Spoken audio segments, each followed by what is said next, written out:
Recorded live from the secret underground lair of Crimson Cowl Comics and Collectibles, this is the Crimson Cowl Comic Club Podcast.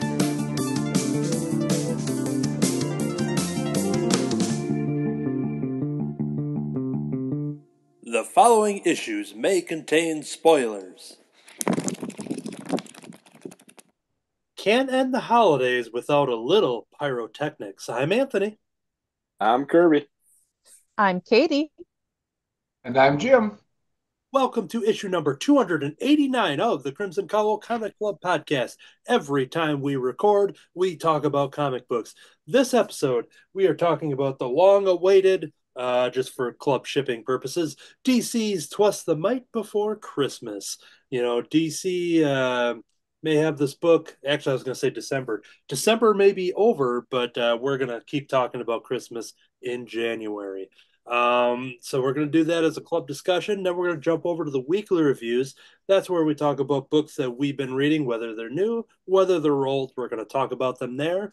And that will be the lineup for the show. So let's jump right into the club discussion.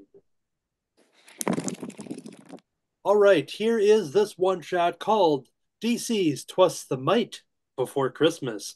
'Twas the night before Christmas, and all through the house not a creature was stirring, not even a bat mite.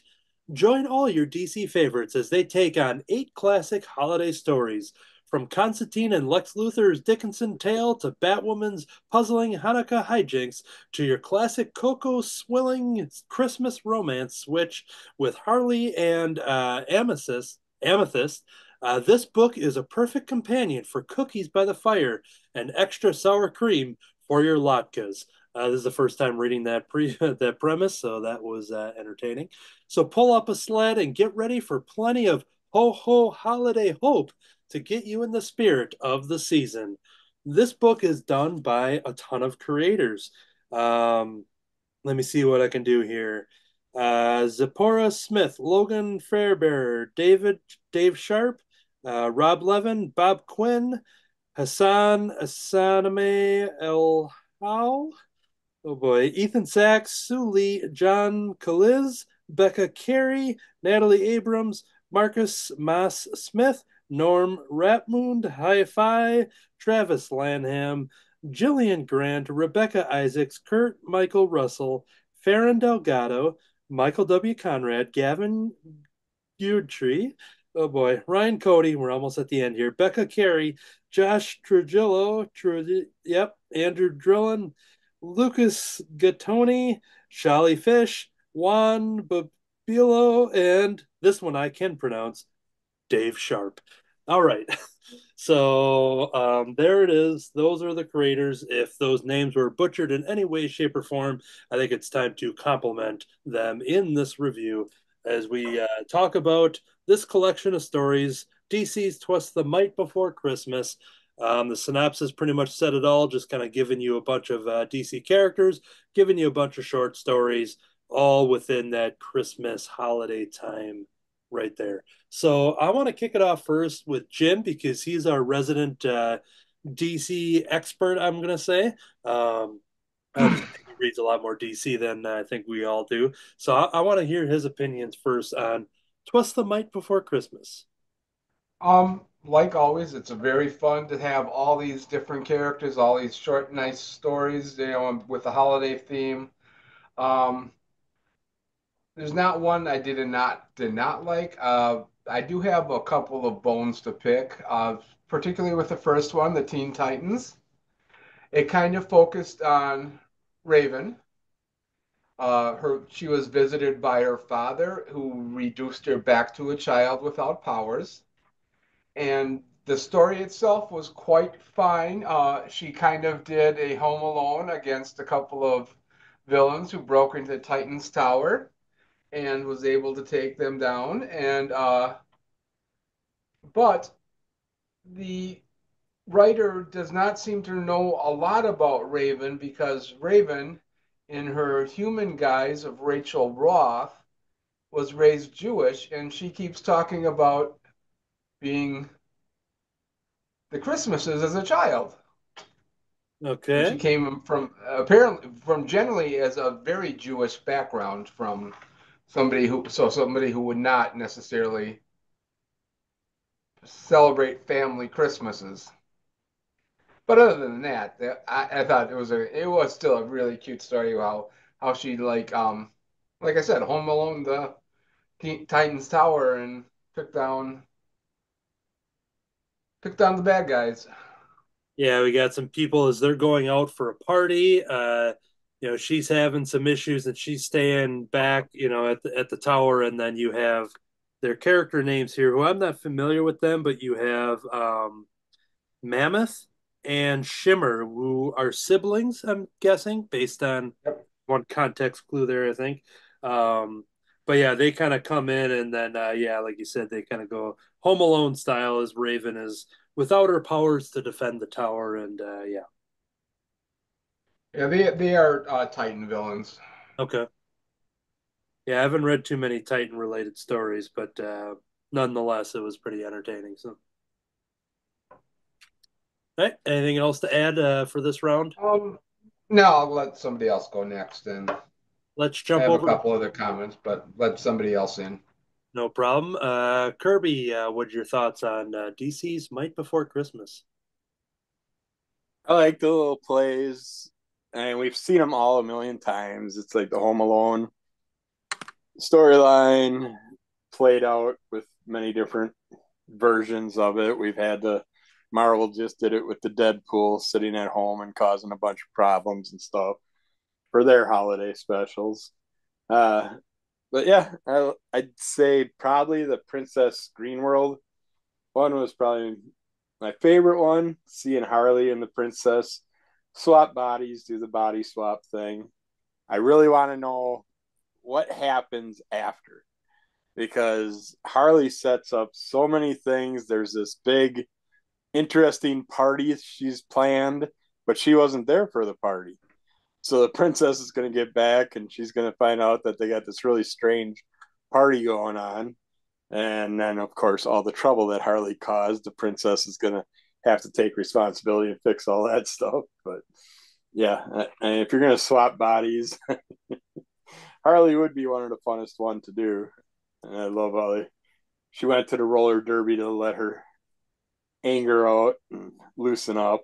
But yeah, I like all the short stories in here and stuff. But I ain't some of the middle ones. I don't know a lot of these characters. We're dealing with a lot of new characters and stuff, so they're a little slower to follow through. But yeah, they're all good, complete little things and introduce us to some more stuff. I'll let Kate talk before I get into any. Yeah, kind of when you're talking about the new characters, we'll have a Superman story in here, but yeah, we don't see, a specific Batman story. We see Batwoman and like Wonder Woman, but yeah, I thought it was pretty. I enjoyed it too because some of these characters I'm not that familiar with, and it was a good way to read it. Jump over to Katie. Thoughts on DC's Might Before Christmas? Yeah, so generally I thought it was okay. It's pretty cute. I liked the story with Lex Luthor the best. I just really enjoy A Christmas Carol and all its adaptations. So that was my favorite. Um, and yeah, we need more stories of ghosts showing up to haunt billionaires and scare them into acting right. Actually, you could do that with a couple sets of certainly Batman. We could do A Christmas Carol with Batman, and I don't know the DC canon very well, but you know what? We could do a whole thing of superheroes in classic stories. I also I liked the one with Booster Gold quite a bit. That was pretty good too. Reminded me a little bit of like the Santa Claus. That was fun. Oh, sure. One question I have is why did they spell mite like the insect mite? Why did they not spell it Might? Uh, The I character always is Bat-Mite. yeah. But yeah, oh. he's He is a So it little is tiny mite thing. like the insect. Yes. Okay. That makes sense now. Thank you. I appreciate that. Yeah, yeah, I just always assumed just because he was a little dude. So Yeah, I don't He's know much about Batmite other than it just being kind of like a go-to joke when people talk about Batmite.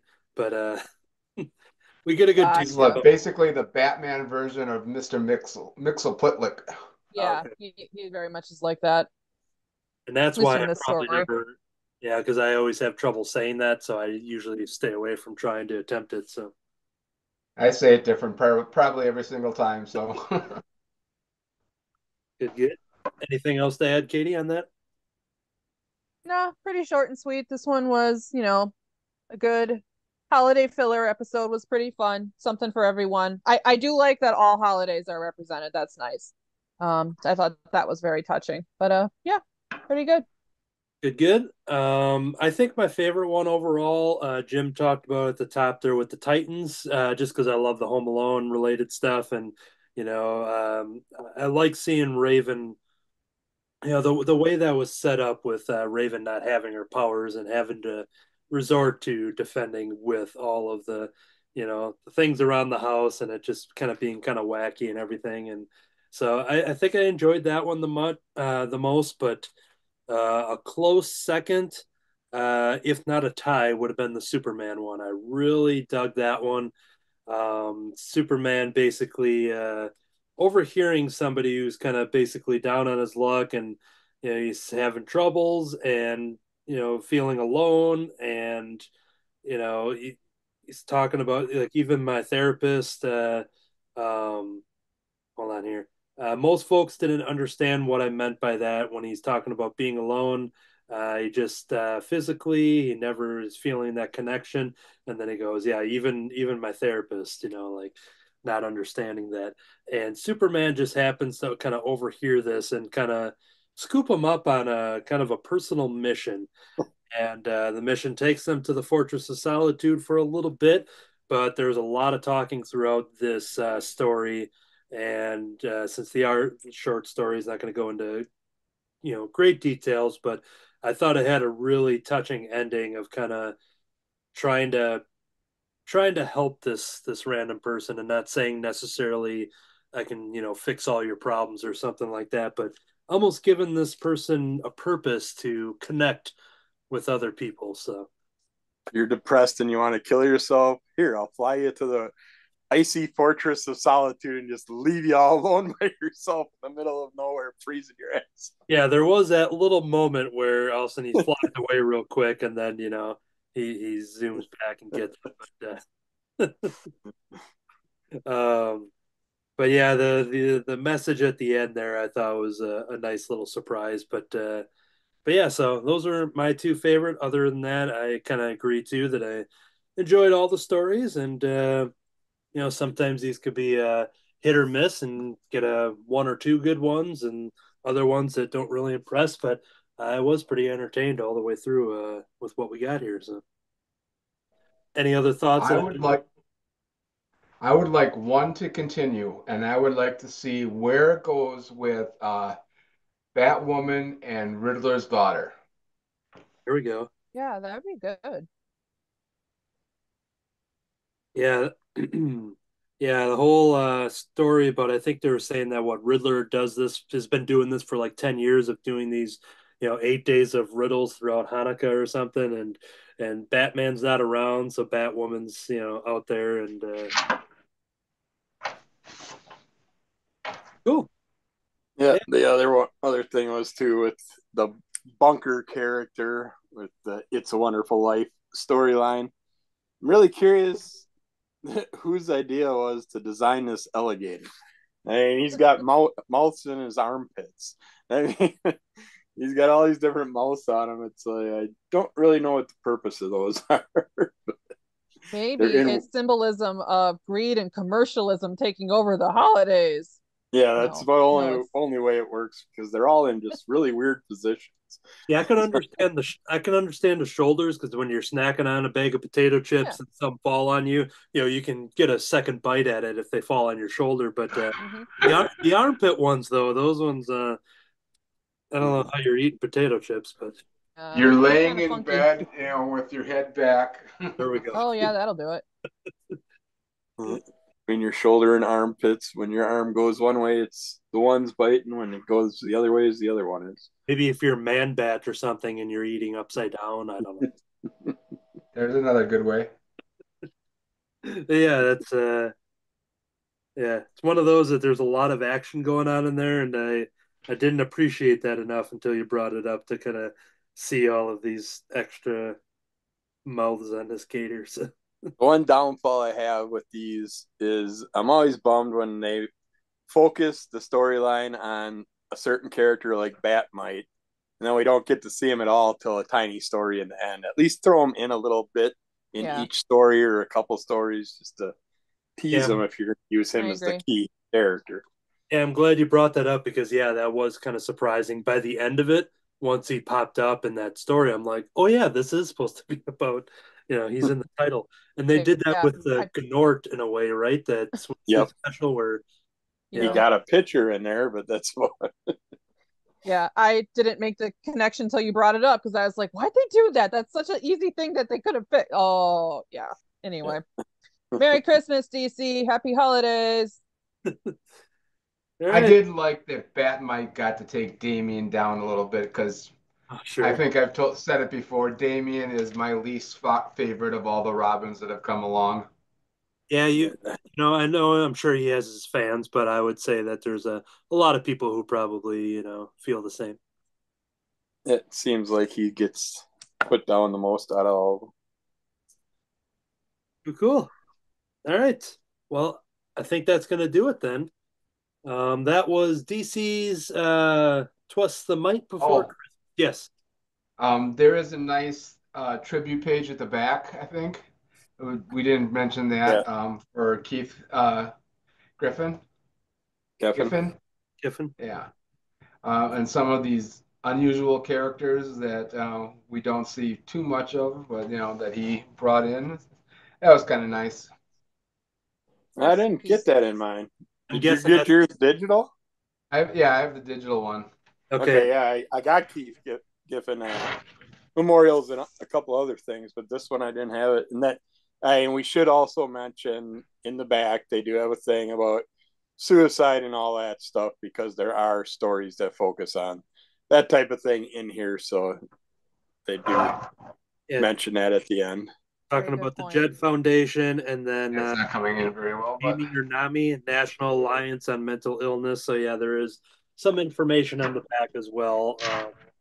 But yeah, the Keith Giffen one that must have been added just digitally because it's easy enough to plug that in there. But I think Kirby had referenced that maybe the last episode, if not the one Yeah, I before. had that one with that beautiful fold out. That was Yeah. from one of the DC things I read last week.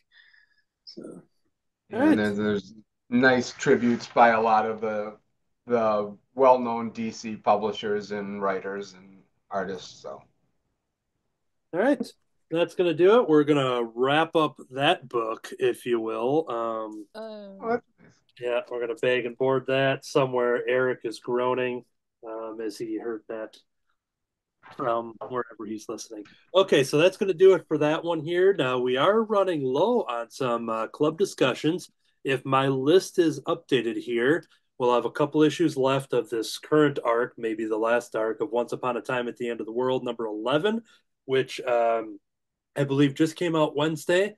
Mine is en route at the moment, so that one will probably be sooner rather than later. We have Tales from the North, which is the Dungeon, the print comic here. So once I get everybody, because that might be one of our biggest ones, so I want to try to like get people like Damon and I'm sure Eric. I think a lot of people most likely supported that. So that one, even if it ends up being something that we just do it as its own video, perhaps, just because that might be the best route, but that one's going to take a little scheduling because we're going to have at least one, if not both of the Davids as well. And then we voted on the April special, that all Ape special from DC Comics with that special variant cover that was banana scented. That's coming out. That was in the current catalog, which might be done by the time this episode comes out, but you can always do extra order cutoffs and things like that. So yeah, those are some of the club discussions that we will be talking about in the future. But we have another segment on the show, and that is the weekly reviews. All right, first up for the weekly reviews, a graphic novel that came out last fall. It is called Turtle Bread. The debut graphic novel from the Great British Bake Off star and author Kim Joy, Turtle Bread explores Oh. mental health and the power of friendship, community, and, of course, baking. On her way home from another unsuccessful job interview, Yan stumbles upon a baking club. Her social anxiety tries to keep her away, but the bakers encourage her to come out of her shell, especially the caring and supportive Bee. She runs the baking club. As the club bakes together, Yan discovers that her new friends may need her too, more than she realizes. Features illustrated recipes throughout for some of Kim Joy's favorite bakes. This is by Kim Joy, Ali Fermancia, Jomet Gill or Yomet Gill, and Yenny Laud.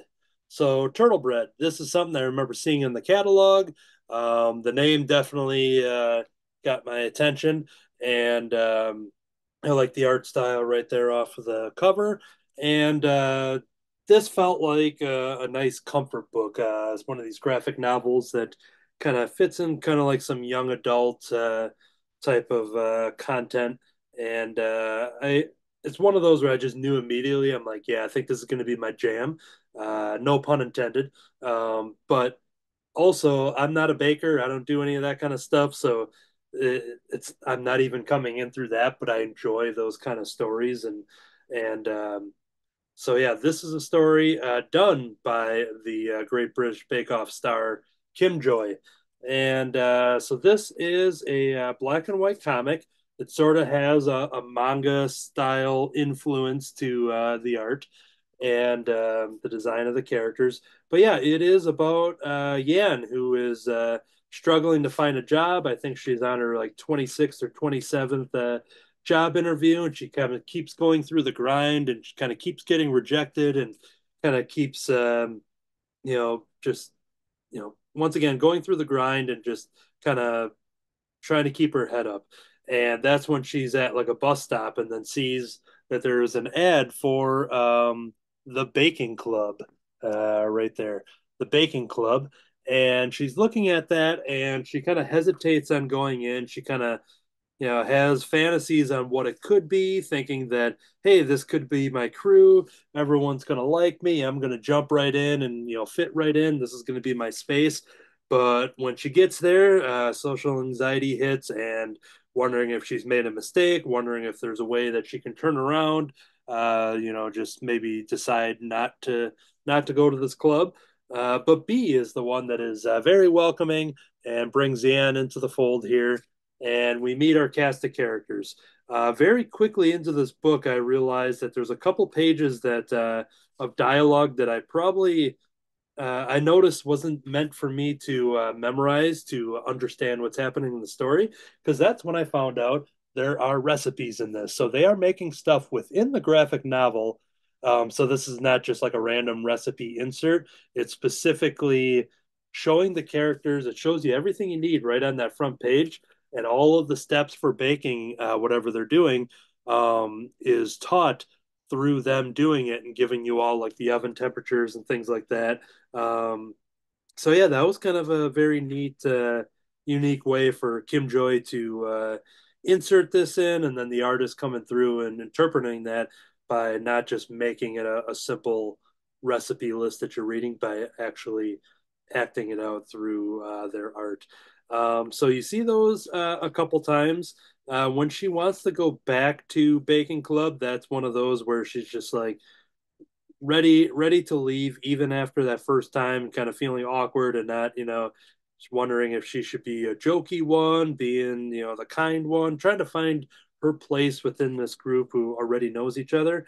And but B is the one throughout this story who constantly uh recognizes what Yan is going through and knows how to approach her and how to make her comfortable, and invite her, and not being too, pressuring on jumping into the things, and basically is able to find a nice calm way to welcome her in this. So I don't want to talk anything more in detail or show anything off about the story. The overall idea of this is that you have this baking club, and there is something that happens to one of the characters in this book that pretty much takes it to the next level for our kind of ending plot. So it's not just a book that's just like, all right, you're just seeing people draw people baking. Like, there is a very important story element to it, and showing how the skills that Yan learns not only with baking but also with conversing and finding her people, finding her club is something that is going to play out in the end. So I think that's the best way I can kind of tease that. This was a lot of fun. I'm glad I picked this up. It's a short read, pretty entertaining. It came out from Dark Horse. Once again, came out the fall of 2023, but it was been on my stack since, and I finally made some time for it. And turtle bread, by the way, is just one of the, I'll show this image in the back here, one of the unique items that is baked that has a ongoing theme throughout the book, is just bread that are just little turtles. That's so mean.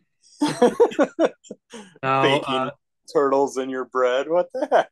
yeah, I will spoil this part of the story, is that no turtles were harmed in the baking of this book.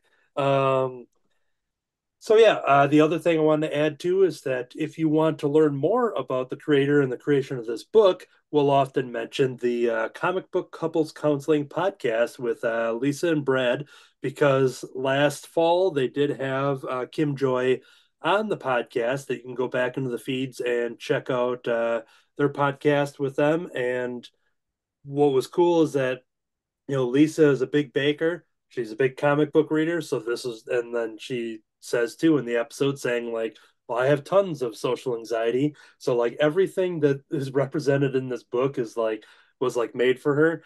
And one cool little tease, something that I, can't show or go too many details on, but it's probably been a year ago now. We're just waiting for it to be printed.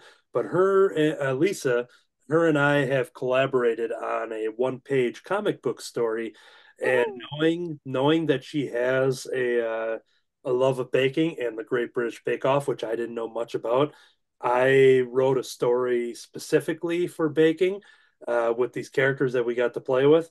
And then I watched some Great British Bake Off as kind of prep so I can learn some of the lingo, and I didn't know what the show really was, and it was pretty entertaining. And I think after this, I think I'm going to take the plunge and just go through and wherever I can watch that, just marathon a bunch of it, because it's been pretty entertaining. So, all right. I'm really glad you brought that. I really do enjoy the Great British Baking Show, and I don't really tend to follow the contestants once they win or lose, but that's super cool. So I would like to look at that. I'll check that out.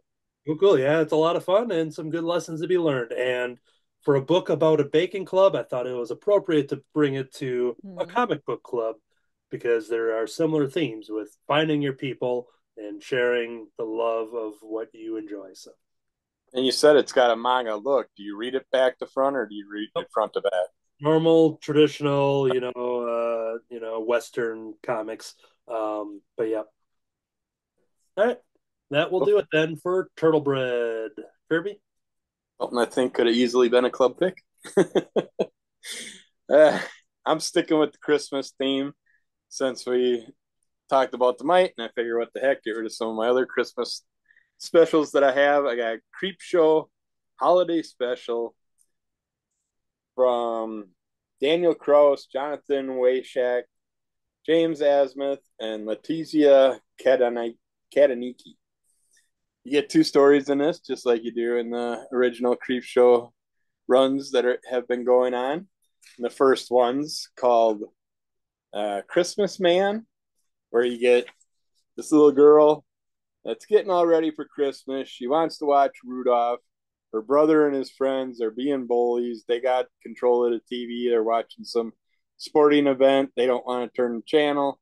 So they make up a story about a certain Christmas character Christmas Man, obviously. And it's this character here with the antlers. And apparently, if you don't put they talk about how stockings back then were more rounded on the bottom.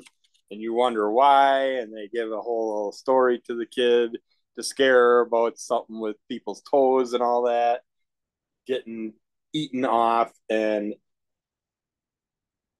the story basically takes you in where if you don't put stockings up for Christmas, this Christmas man will come the night before and he'll eat the toes off of anybody that doesn't have stockings hanging on the thing, and then their feet would fit in a stocking like that. So, so they did that, tortured her.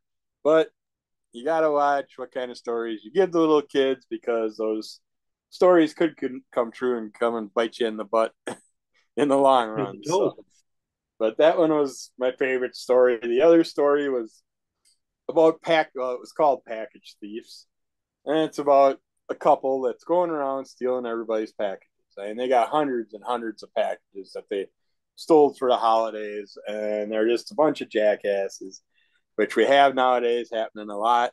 And it's like the typical thought, well, it doesn't matter, all they gotta do is call and they'll get something replaced instantly for free. They'll send them a new one. They don't have to worry, they're not going to lose out. But then you do find some people that are losing out. But they have this thing where the first packages they open, one's got an eyeball in it. No note or nothing, not really explaining anything. Later on, you find they get from a different place a package with a heart in it.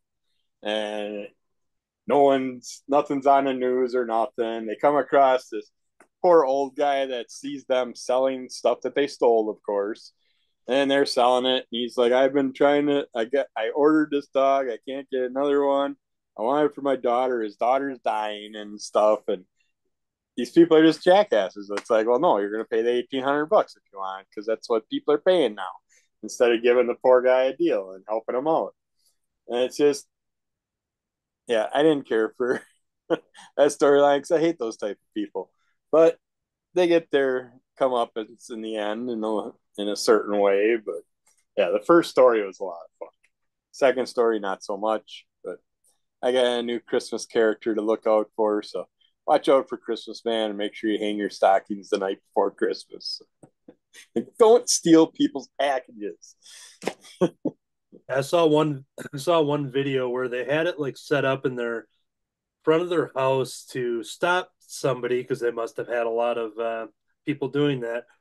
And it was part of a thing where their dog was like not trapped in the box, but it was strategically placed so that actually when they open it up, the dog just like ran loose after the person and then chased them down the street or something. But only downfall with that, again, you're doing something to teach someone a lesson, but all the dog has to do is put a little mark on the person, and then some dumb cop will come and put a bullet in the dog. And it's like, it just irritates me. It's like, you can't do anything right anymore. It's the people that do wrong that get away with everything. Okay, we are going to jump over to Katie. What you got for us? All right. I have Spy X Family, Volume 4. Oh, Katie disappeared. Totally. Spooky. Spy X Family, Volume 4, story and art by Tetsuya Endo. So this is also about a dog. Good news, the dog lives. No animals were harmed in the making of this manga. So the premise overall of Spy X Family is the main character, whose code name is Twilight, has to form a fake family to get close to an enemy of the state who is suspected of working for the bad guys. The idea is he's gonna the agent Twilight's going to send his child to this rich boarding school, and the bad guy's son is going to go there, and they're going to become friends, and that's how he's going to get to the bad guy. So the first couple of volumes, we see Agent Twilight putting together this fake family. They're called the Forgers, which is just hilarious to me. So we have Lloyd Forger, he's the dad. That is Agent Twilight's pretend name. We have Yor Forger, who by day just worked at a store, but her real profession is she is an assassin. And then we have little Anya Forger, who is the adopted daughter, and she is a telepath, so she can read minds. And the first 3 volumes, we see them trying to prepare her for this school, and the challenges they have for that, and how she's not getting along so well at school and struggling quite a bit. But anyway, at the end of I think volume 3, she does something good and she gets a merit star. They call them Stella stars, which um you get some kind of special status after 8 Stella stars. So she's negotiated, she wants a reward for getting this Stella star because she knows it's really important to like world peace and national security and all that stuff. So they decided we're going to get her a dog. So the book starts out where they're going to go look at these dogs that are all plants by Lloyd's handler. And she doesn't like any of the dogs because they're all mean and scary. And when she reads their thoughts, they're all like, muscles, pick me, I'm the best dog. And she doesn't like any of that. So then they're going to go to this adoption event type thing at like a convention center. And, things are going all right. She's really enjoying looking at all the animals. And then some wannabe terrorist punk college kids are doing some mischief, which of course the Forger family is going to get drawn into all in their own ways. Anya overhears, their secret plans to, I think, assassinate like some minister, and they don't like that, of course. And their master spy plan involves training dogs with like bombs to like follow their attempted targets. It's comics, it works. And one of the dogs is actually really a nice dog, and he doesn't want to be a bomb dog. And Anya really thinks he's cute, and they have a moment of connecting, and now they're friends now. So he saves Anya from danger with these bad guys, which starts kind of this whole chase throughout town, where Lloyd is having to do his spy stuff. So he's running this whole spy mission as kind of like the secondary plot of this story. And then Yor is freaking out because Anya, she ran off and all she has seen is, there was this big dog and these scary looking guys. So she's running all over town trying to find Anya. And every time she runs into these criminals, she ends up kicking their butt and puts the fear of all that is good in this world into them. And then at the end, they do end up saving the day through each of their espionage talents. You can imagine having a daughter who's a telepath could be very helpful. And as we find out throughout the story, this dog can see the future. They did like some like Guardians 3 high evolutionary thing with these animals. So this dog is able to see the future. So he can telepathically communicate with Anya what's going to happen. So that'd be pretty useful as an asset to have as a spy. Lots of great classic spy scenes with explosions, diffusing bombs, car chases. Yor is this teeny tiny little lady, and out of nowhere she just does this crazy like anime roundhouse kick that totally dents the side of the car and like kicks it into traffic. Hilarious, we love it. And then Anya does end up getting to keep her dog. He's a big white floofy boy, and she's trying to come up with a name for him. And Anya, her heart is in a really good place, and I think she has a lot of street smarts. Her book smarts are still developing, and she learns a lot by watching TV. It's this running joke in the series that she loves watching this like kids spy cartoon. So kind of like, a Carmen Sandiego or Inspector Gadget, or like if you can make like a G-rated James Bond. So that she ends up deciding to name her dog after the main character in her cartoon, Bond Man. So the dog is named Bond, and he gets a little bow tie. What a perfect name for a dog in a spy family. Bond the dog. And then at the end, we see that she had so much fun playing with him. She passed out and was sleeping on Bond's fluffy little body. Very cute. All the dogs came out okay in the end, so I appreciate that. Even the ones that the bad guys were using, they all got adopted by good spy homes. So that was very nice. We get a couple backup stories of Anya playing spies with her stuffed animals, which is super fun, and how the whole family gets involved in that. And then a backup story of Agent Twilight in his professional guise helping out kind of the techie nerd guy, kind of like Q, to go on a date with a lady he's met, and commiserating when it doesn't go so well. Anyway, super fun, really, really cute.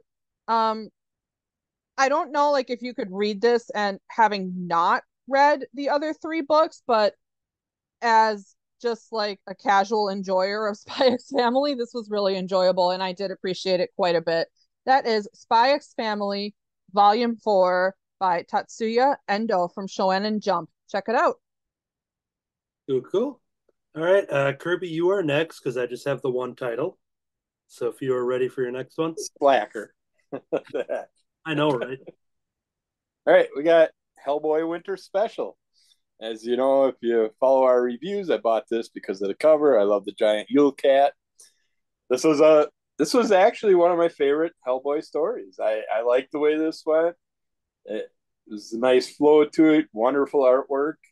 It does have those little Hellboy little things where you got certain characters that pop in. He comes to this village. He's got people that know who he is, and then he's talking to the kids in the village, and they're telling him about to behave, and or he's going to get eaten by the cat, and you got to watch what you do. I forgot what the one rule was, but there were people that were driving cars and stuff, and they ran into a giant cat. There's other stories of other people that got attacked by a giant cat.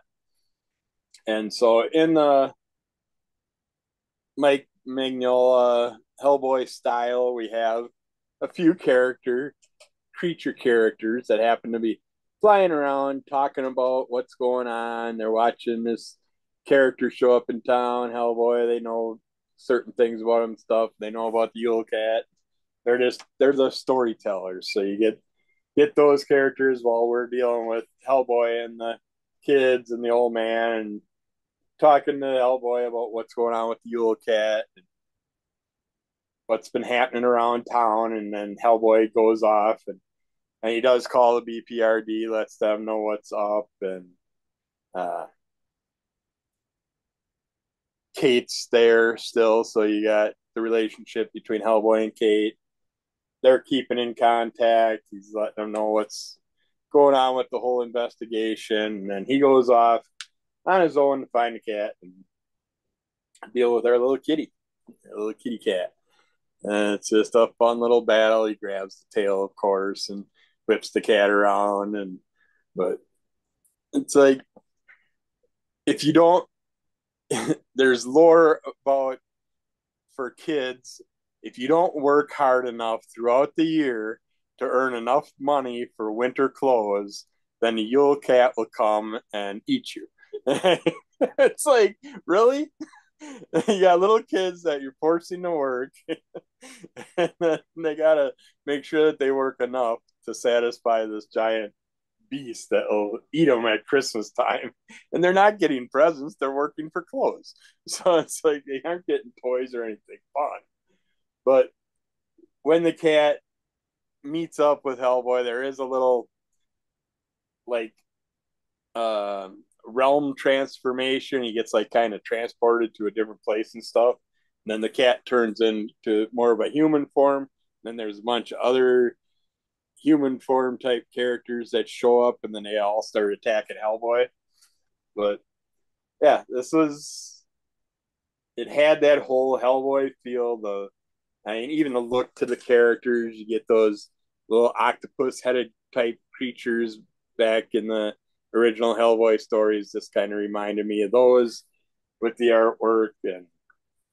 But yeah, you get to see them battle it out and see what happens. And I'm not going to give it away, but our bird creatures, we happen to find an interesting character that is obsessed with death and has some lore to throw at us about Hellboy, and something that I'm assuming we're going to see this character come back in the future and see some more stuff with him and Hellboy. But he talks about how Hellboy's gonna or not gonna die and all that stuff.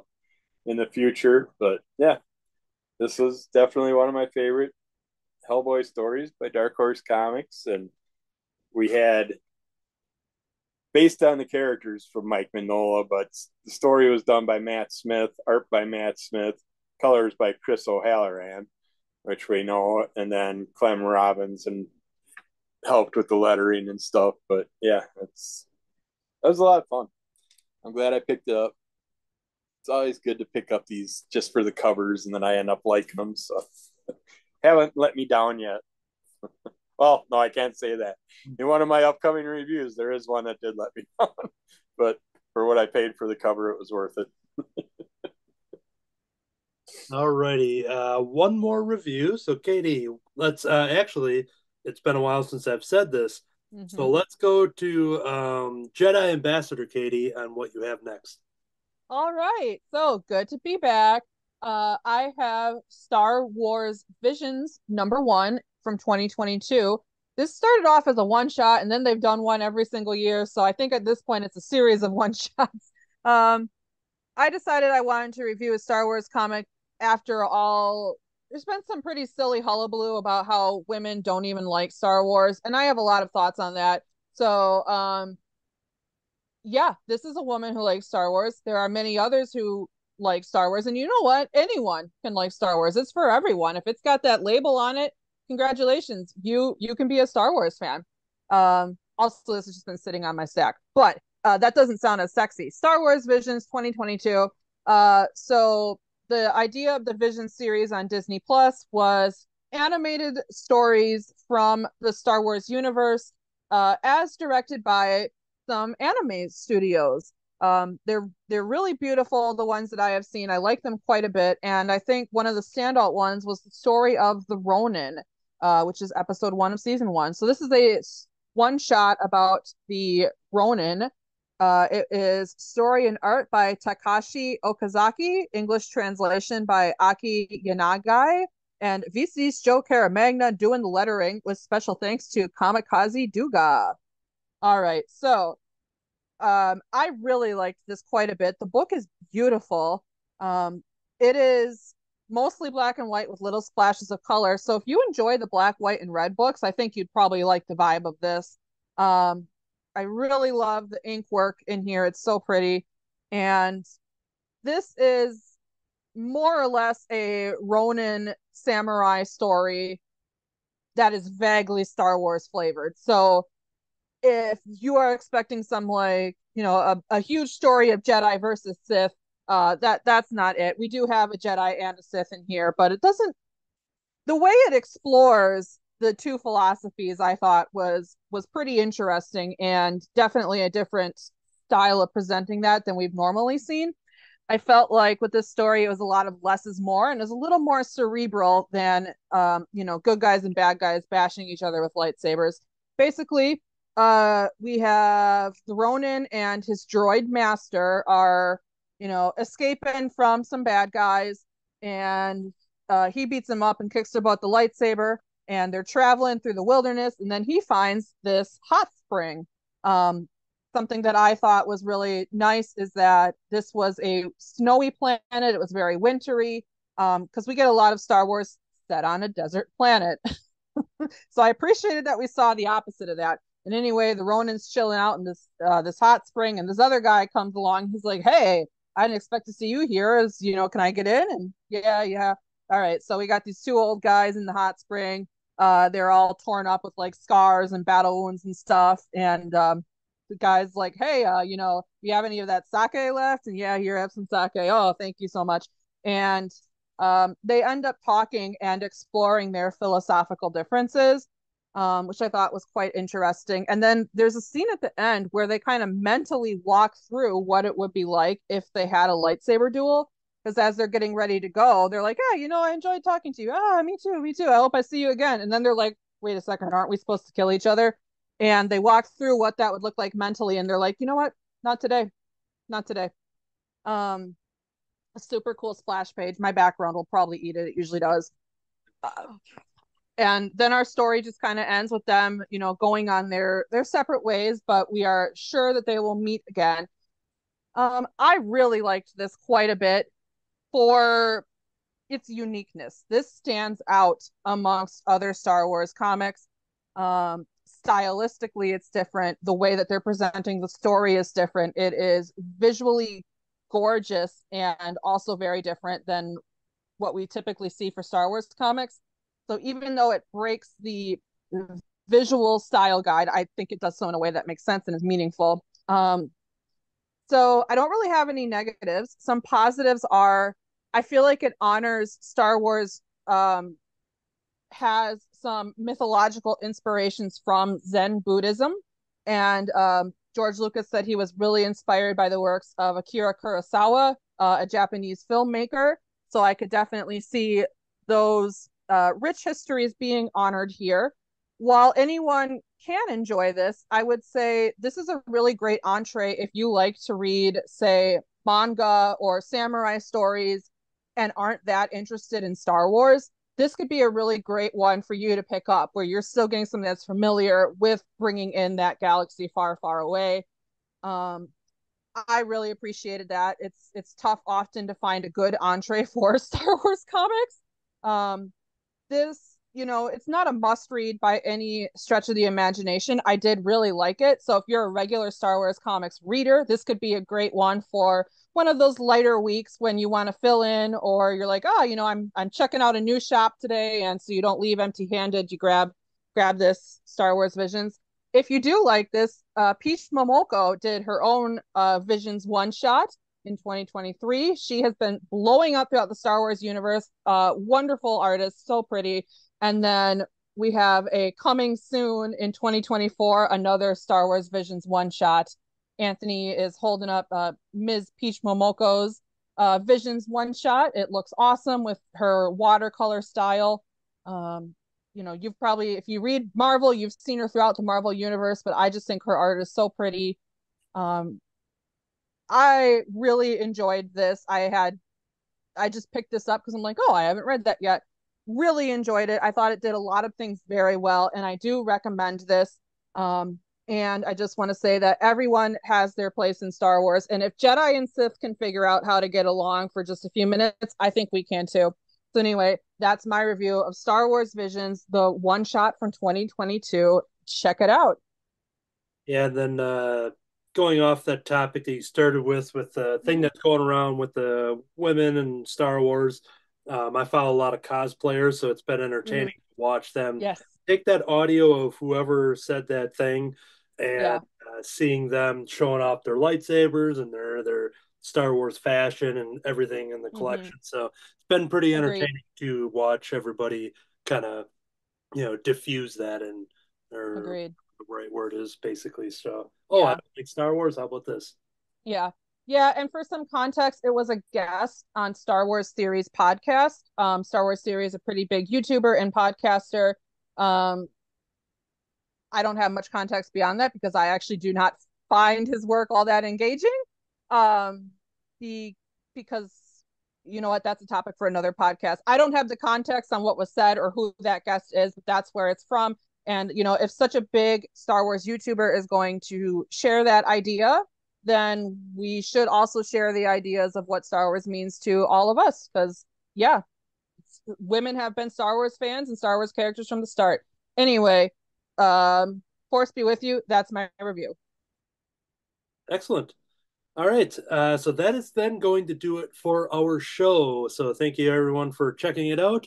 Always encourage you to like and share and comment and tell a friend about Crimson Cowl Comic Club. Do a couple plugs here as we wrap up.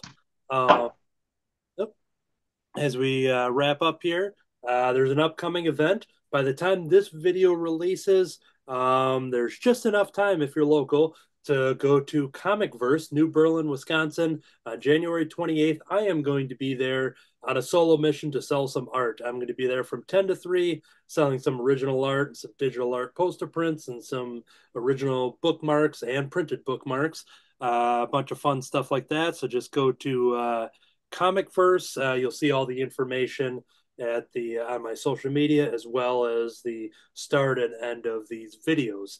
Speaking of video, subscribe to Crimson Cowl Comic Club on YouTube to see all of that extra advertised content. David and I will be at MightyCon in Milwaukee shortly after on Saturday, February 10th.